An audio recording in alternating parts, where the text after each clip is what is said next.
কি গো, কোনো কাজের খবর পেলে? না না, এই বৃষ্টির দিনে কোনো কাজের খবর পাচ্ছি না। কি করব মাথায় কিছু আসছে না। এইভাবে চললে আমাদের তো না খেয়ে মরতে হবে।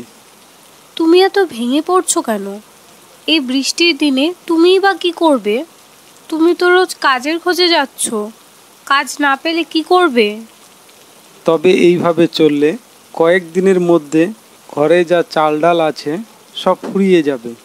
তারপর তারপর কি করব? কোথায় যাব? কি খাবো? তুমি এত দুঃখ করো না। ওপরে ভগবান আছেন, তিনি কিছু একটা ব্যবস্থা করে দেবেন। চলো, হাত মুখ ধুয়ে নাও।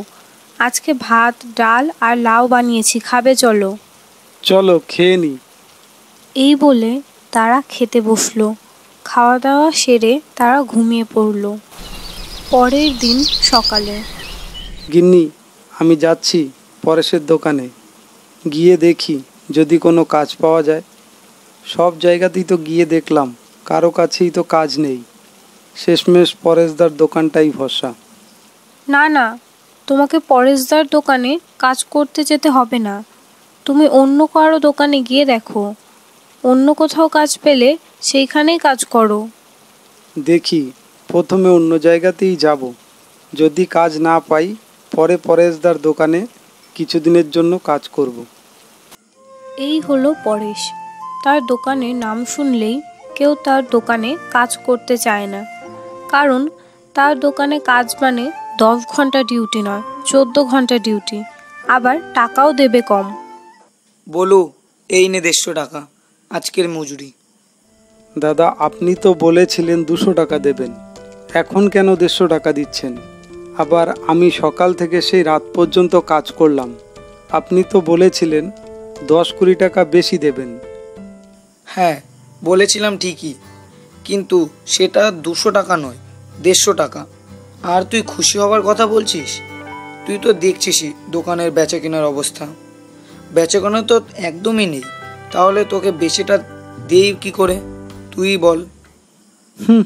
দোকানে এত বেচা কেনা, তারপরেও বলছে বেচা কেনা নেই। একদিন আসবে, কোনো খদ্দে আসবে না তোমার দোকানে। আমাকে টাকা কম দেওয়া? তোমার দোকানে কোনো কাজ হবে, যে কোনো কাজ আমি খুশি মনে করব। না না দাদা, এই বর্ষার দিনে কোনো খদ্দেই আসছে না। খদ্দে না আসলে আমি আর একজন কর্মচারী রাখি কী করে বলুন? কোথাও কাজ না পেয়ে বিমল হাঁটতে হাঁটতে শেষমেশ পরেশের দোকানে আসলো। পরেশদা, তোমার দোকানে কোনো কাজ হবে আমার জন্য? কাজ? হ্যাঁ হ্যাঁ, হবে তো। আমিও একজন কর্মচারী খুঁজছিলাম। কাজটা যদি আমাকে দিতেন তাহলে দাদা খুবই ভালো হতো। ঠিক আছে, তুমি কাল থেকেই কাজে লেগে পড়ো, তবে 150 টাকা পাবে কিন্তু। ঠিক আছে দাদা, 150 টাকা পেলেই আমি খুশি। এরপর বিমল হাঁটতে হাঁটতে বাড়িতে ফিরল। কি গো, কোথাও কাজ হলো? সব জায়গায় গিয়েছিলাম, কোথাও কাজ পাইনি। শেষমেশ পরেশদার দোকানে কাজ ঠিক করে আসলাম। 150 টাকা দেবে বলেছে। 150 টাকার জন্য তুমি পরেশদার দোকানে কাজ ঠিক করলে কেন? এখন এই বর্ষার মধ্যে কিছুদিন পরেশদার দোকানে কাজ করি, পরে ভালো কাজ পেলে পরে নয় পরেশদার দোকানের কাজটা ছেড়ে দেব। পরের দিন সকালে বিমল হাঁটতে হাঁটতে পরেশের দোকানে গিয়ে কাজ করতে লাগলো। সকাল থেকে সন্ধে পর্যন্ত কাজ করার পর সে টাকা নিতে পরেশের কাছে গেল। পরেশদা, আমার আজকের টাকাটা। এখন কিসের টাকা? এখনও তো ঘন্টাখানেকের কাজ বাকি আছে। আগে কাজটা শেষ কর, তারপর টাকা নিয়ে বাড়ি যাস। বিমল কিছু না বলে আবার কাজে লেগে পড়ল। সে জানতো যে তার দোকানে অনেক বেশি কাজ করতে হয়। কিছুক্ষণ পর সব কাজ সেরে বিমল আবার পরেশের কাছে আসলো। পরেশদা, অনেক তো রাত হলো, এবার আমাকে বাড়ি যেতে হবে। আমার আজকের টাকাটা দিয়ে দিলে আমি বাড়ি যেতাম। এই নে 100 টাকা। দাদা, তুমি তো 150 টাকা দেবে বলেছিলে, এখন কেন 100 টাকা দিচ্ছ? 150 টাকা? 150 টাকা আমি কোথায় বললাম? আমি তো 100 টাকা বলেছি। 150 টাকা দিয়ে তোর মতো কর্মচারী আমার কি কাজ?